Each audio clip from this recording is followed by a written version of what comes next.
Hi everyone, it's Lin Bouthillier from linbouthillier.com. I'm a certified trauma recovery coach and I'd like to welcome you to another episode of my ongoing series entitled Monogamous at 13. This is my series where I speak about trauma and I use myself as a case study. Often I do that, and it's the only case study that I can safely use because this way I violate no one else's privacy, and I can look at the trauma from two perspectives, one as the trauma survivor and one as the trauma professional. And so today I have a list. It's only 5 items, but the list is 5 common statements that narcissistic people make towards the person that they are abusive towards. I'm going to pause for just a moment and say, if you have not already brought yourself into a state of anchored and groundedness, now would be an excellent time to do so. And I have my little stone in my hand, my little grounding tool. And also, this is not necessarily a great topic to have around young children. So not only does this video have a trigger warning, but it is geared for adult listening and adult viewing. And the reason I say that is because I would not want any person who is too young to understand these concepts to be able to hear them and then possibly misunderstand them. So anytime my videos are on, it's a great idea to have the children out of the room, especially because I speak from my authentic self, and at times I do have a tendency to use a little bit of colorful language. So, so here we go. This is 5 things that a person with high narcissistic traits will say to a person that they abuse. So number 1 is, "I never said that." This is such a common thing, and it will absolutely enrage a person, because the truth here is narcissistic people lie. And another way that I could have worded this list is 5 lies that a narcissistic person enjoys telling. But when we see or when we hear a person saying to us, "I never said that," and it can happen literally seconds after they said that. Again, this is gaslighting. I speak very often about gaslighting. And all gaslights are highly specialized lies for the purpose of what? To make you question your own reality. To make you question what is real and what is not. Whether or not you are real. Whether or not you are sane. Whether or not you are having a breakdown. Whether or not you're malfunctioning. It always is designed to make you question, am I okay? Because this doesn't mesh in my world. Something about this just doesn't feel right. The reason for that is because it isn't. So when someone says something to us and then we confront them about it either 1, 2, or 3 seconds after they said it, or possibly a year after they said it, whatever, it doesn't make much difference. If somebody said something, or if they say it often, and you confront them about it and they say, "I never said that to you," that is a person who is straight up doing, well, I consider it to be verbal, emotional, and psychological abuse. A lot of sources will label it as just psychological abuse. I disagree. It's verbal. It is triggering your emotions, because what do you feel? You feel enraged. You feel disrespected. You feel undervalued. You feel lied to. You feel injured. And so, yes, it's emotional abuse. But the psychological component is absolutely there, because what does it do? It disconnects us from ourselves, from our environment, and from others. It causes us to begin to dissociate. That is what will happen. That is one of the psychological after effects of that form of abuse. So the next one is very similar to the first one. It's, "I never did that." First one's, "I never said that." The second one is, "I never did that." And the best example I can think of is if someone does something absolutely heinous and you find out about it and you confront them what do? They tell you it never happened. I can give an example here. My former spouse was going to a place to have our taxes done every year. And sometimes I went with them to drop everything off. And then when it was time to go pick everything up, I might have been at work or doing something else, being with the kids, picking kids up from preschool or whatever. But we had, this is so bizarre. I found out that our tax return was being signed off on by him. He was forging my name to be able to have the completion of having our taxes done. And then when the check would arrive, I would not see it. I wouldn't be able to sign it because he was forging my name on a federal and state check and just depositing it into an account where I wouldn't be able to get it. And when I confronted and said, that is outrageous, you cannot do that. Do you understand that that's a crime? You cannot forge another person's name on a check or on a tax document or on anything. It is illegal to do forgery. And his response was, I never did that. I'm like, you just told me. You just told me that you did that. It's like, yeah, I know I told you that, but I never did it. Which is, again, enough to make a person lose their mind.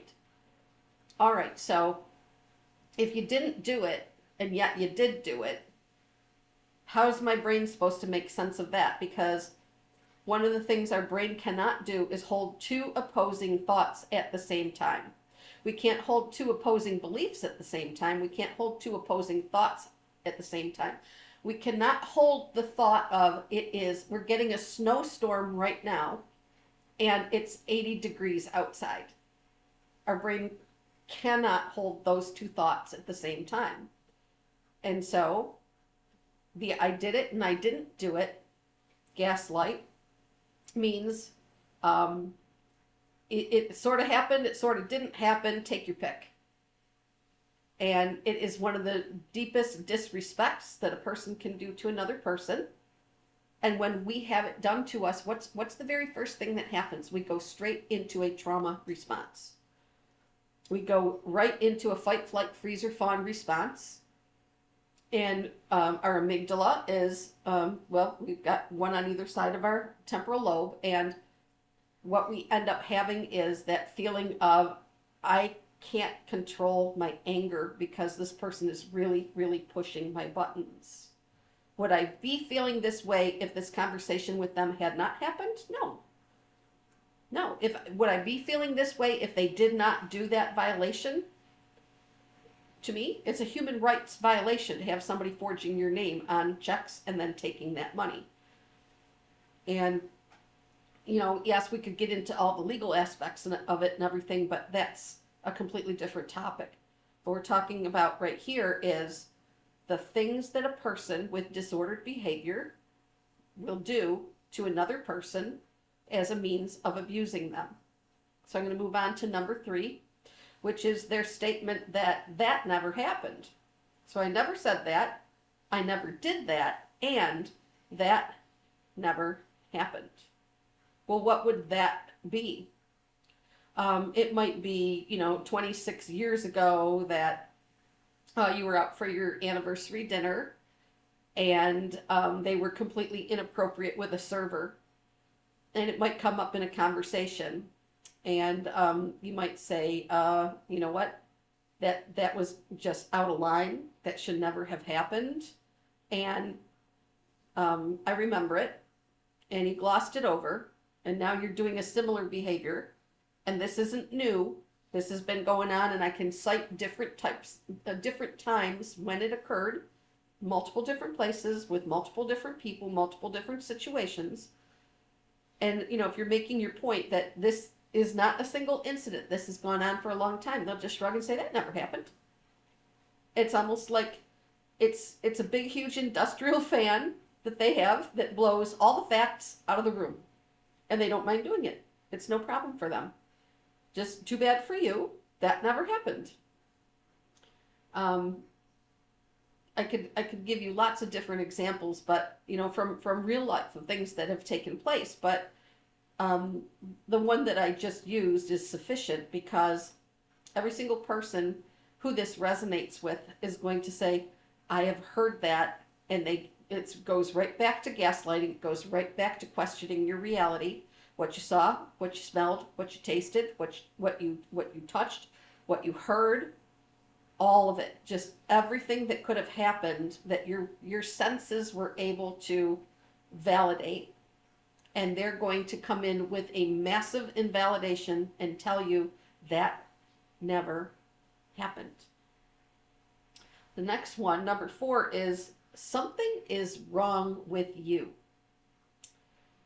If you feel that you've been harmed by a person with high narcissistic traits and they have been just ridiculously abusive towards you, and they say, something must be wrong with you, or you'll find out that the smear campaign started up and that they've gone around on a rather large circuit of trying to convince people that something is wrong with you.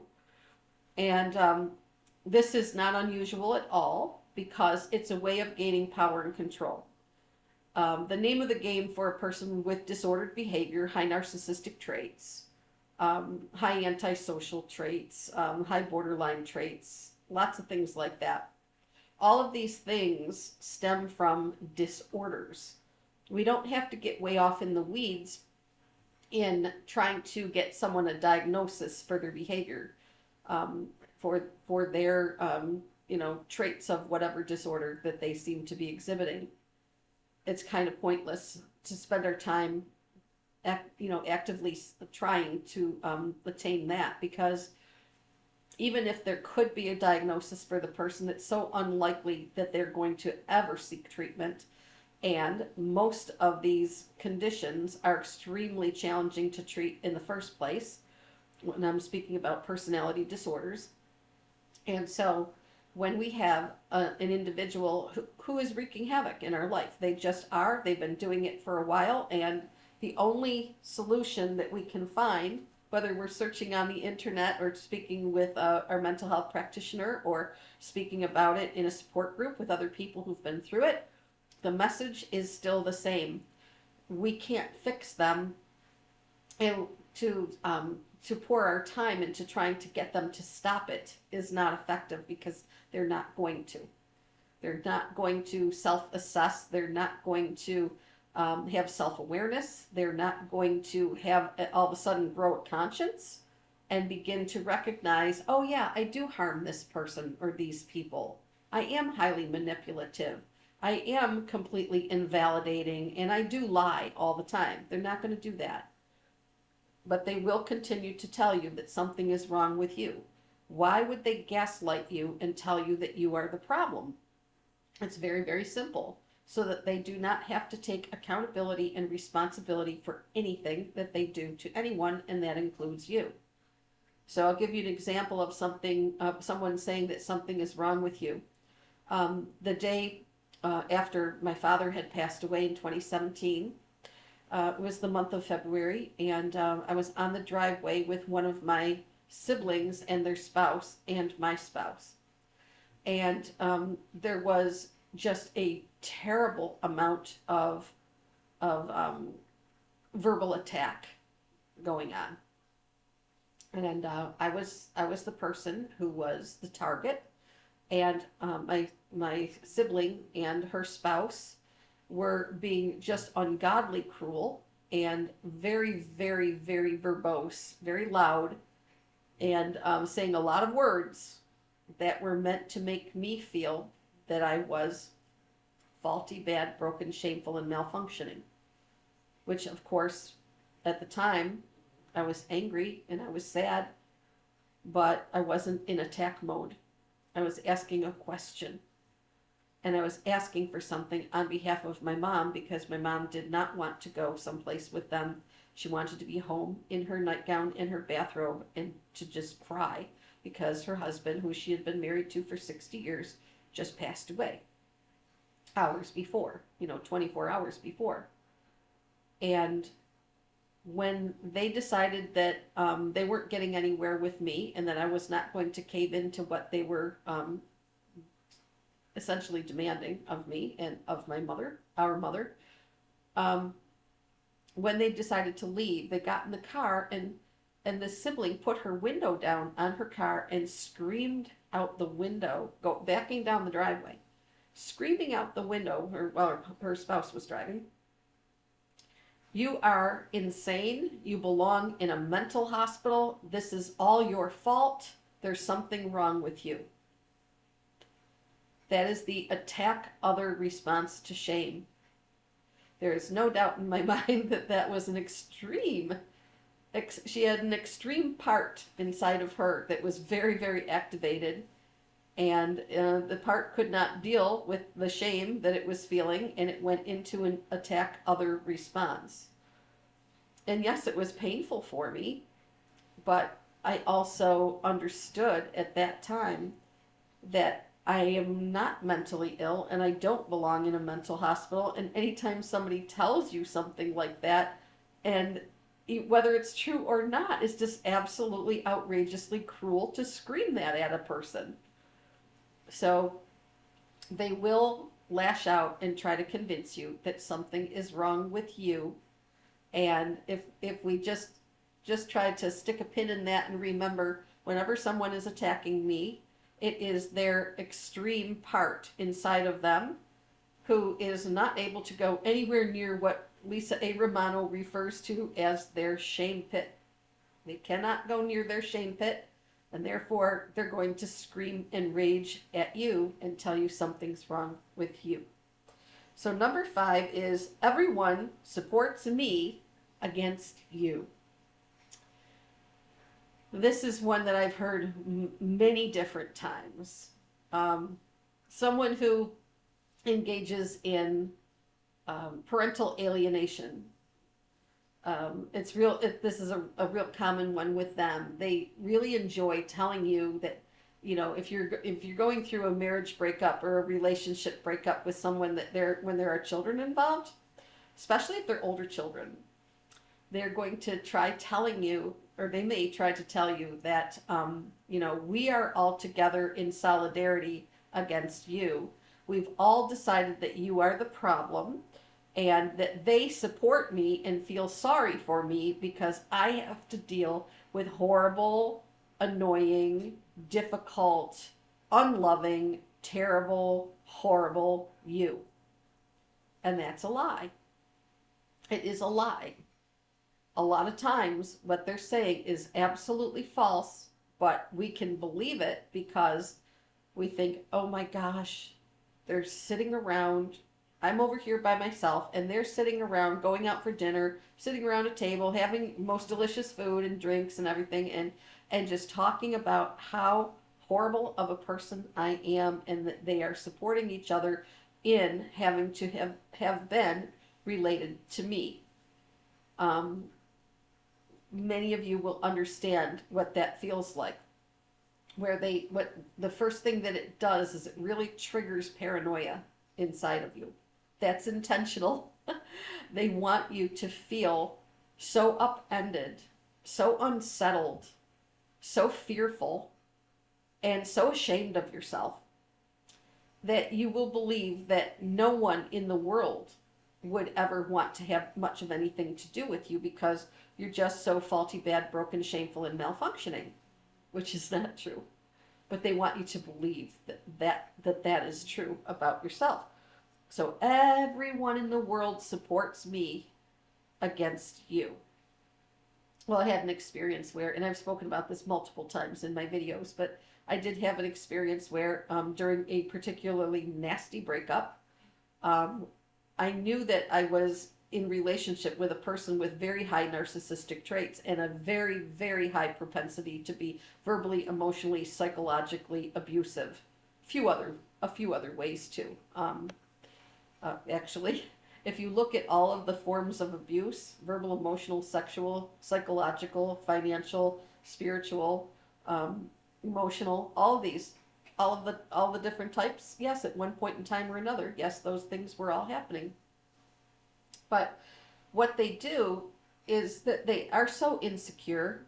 A narcissist is so extremely insecure that they want to have all their bases covered at all times, and they want to make sure that you have no support system anywhere. If you're going to leave them, you're going to leave alone. That's what they really truly want you to believe. If you're going to leave me, you're going to leave alone. And I mean, not a soul on the planet is going to ever help you. They're not going to want to be with you. They're not going to want to assist you in any way. And certainly no one is ever going to love you because you're unlovable. And it's so funny because during the love bombing phase, oh yeah, you were so lovable. And then as soon as you begin to see their flaws, oh, now all of a sudden you're not lovable. Well, which is it? And they don't have an answer for that. Well, you know, it might, if you ask them and you got an answer, it might possibly sound like this. Well, you used to be wonderful, but then you changed and you became unbearable. And now nobody wants to know you, including myself. Is that really likely? Or is it likely that at the beginning of the relationship you couldn't see their narcissism because they took great pains to cover it up and hide it? But then eventually they got comfortable with you and they allowed you to start to see exactly who and what they are. And the more they showed you who and what they are, the more you woke up and realized this person is not for me. This is not love. There's no such thing as love and abuse in the same relationship. It's either love or it's abuse, but it cannot be both. So if abuse is present, it's not love. And when you realize that, then you decide, okay, this relationship is on its way out, or I'm ending it now. But they will tell you, and they will tell anybody else who will listen to them, that something has happened where you're not the same person anymore. You've changed, and that everybody else supports them because you just kind of went sour. Something deteriorated in you, and all of these other people recognize it, and they're all in solidarity together against you, and that they have such a wonderful support system, and it's a shame that you will never experience the same thing because you're just too awful.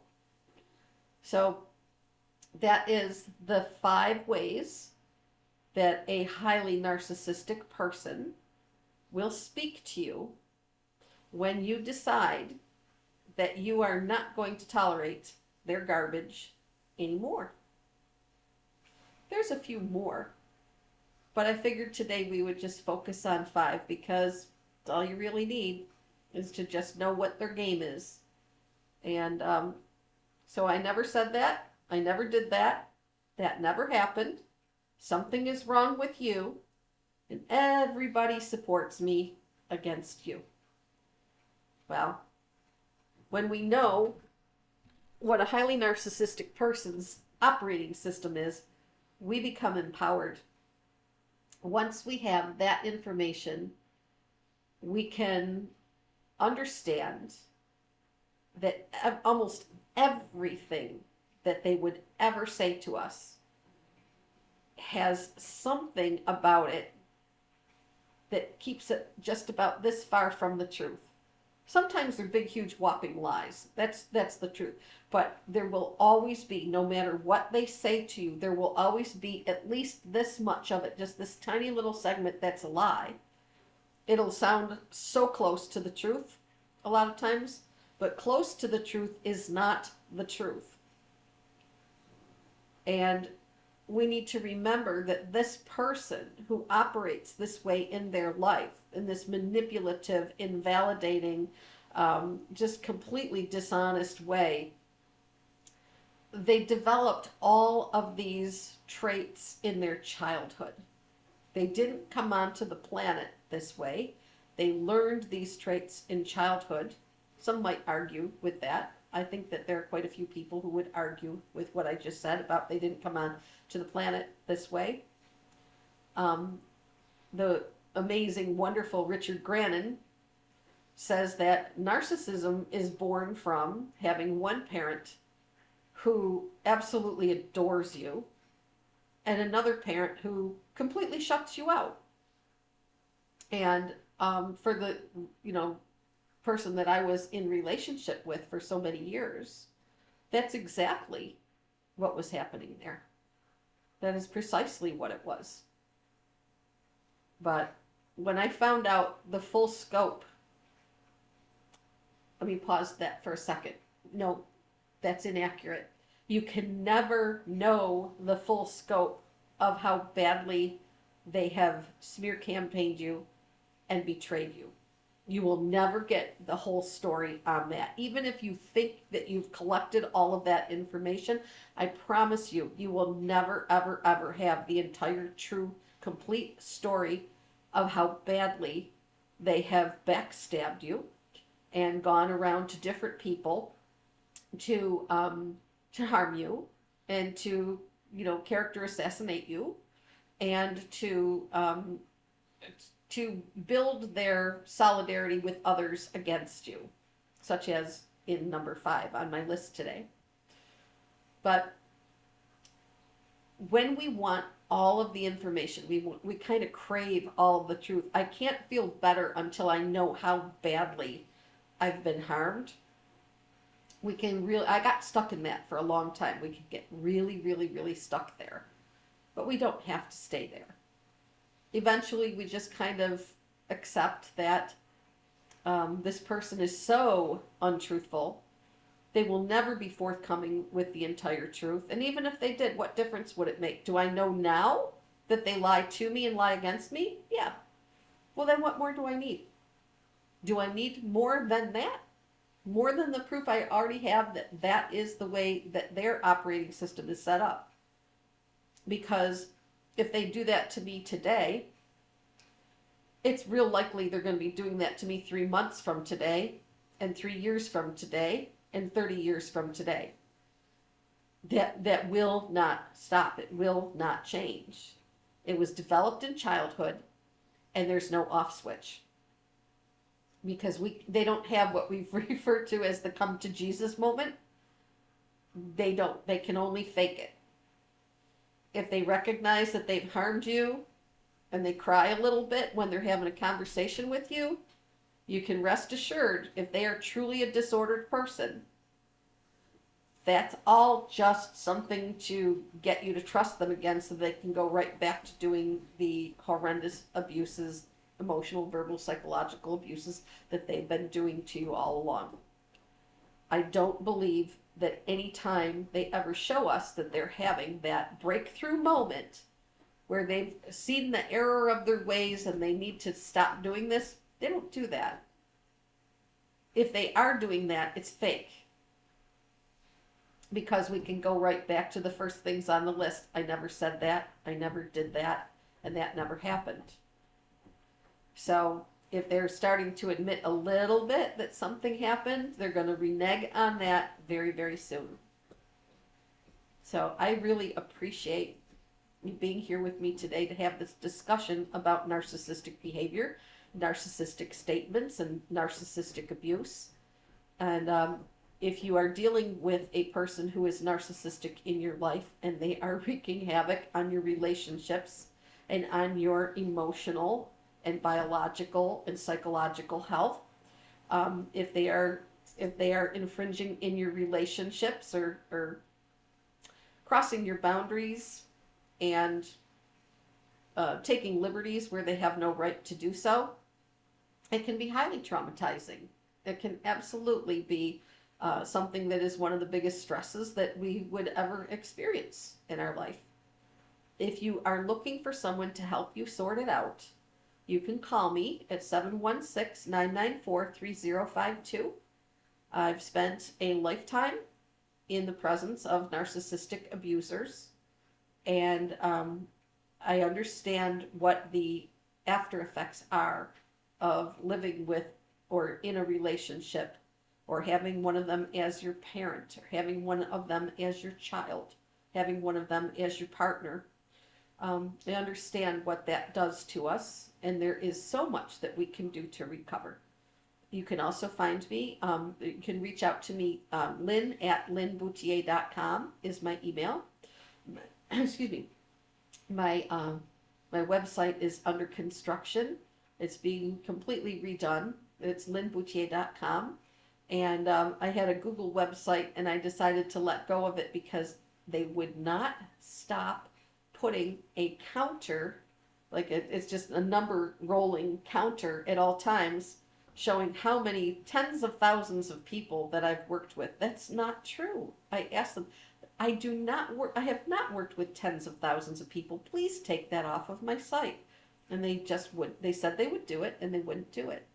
So I decided to fire them and just have a new website made because there's absolutely no reason for me to have false information on my website simply because Google affiliates that create websites don't listen to their clients and follow a client's instructions. So I decided to take matters into my own hands and have my website rebuilt. So anyways, I appreciate you being here. If you haven't already, please drop a like on my video. And as always, I welcome your comments in the comments section. And I would love it if you would put a comment on someone else's comment because it really helps my videos in the ranking for in the YouTube algorithm. And please feel free to share it any place that you would like. And I would absolutely love it. If you're not already subscribed, please check. If you're not subscribed, I would love for you to subscribe to my channel. And I will be putting out more information as time goes by. And I will also be offering, in the coming months, I will be also offering hypnotherapy to my clients because I am in school to become a certified hypnotherapist. So I appreciate every one of you. I appreciate this time that we get to spend together. And I hope that this information helps you to have a clearer understanding of what you are experiencing or you have experienced. Please remember, self-care is never ever selfish. It is essential for our recovery and that you are infinitely worthy of your own trauma recovery. I'll see you in the next one. Bye-bye.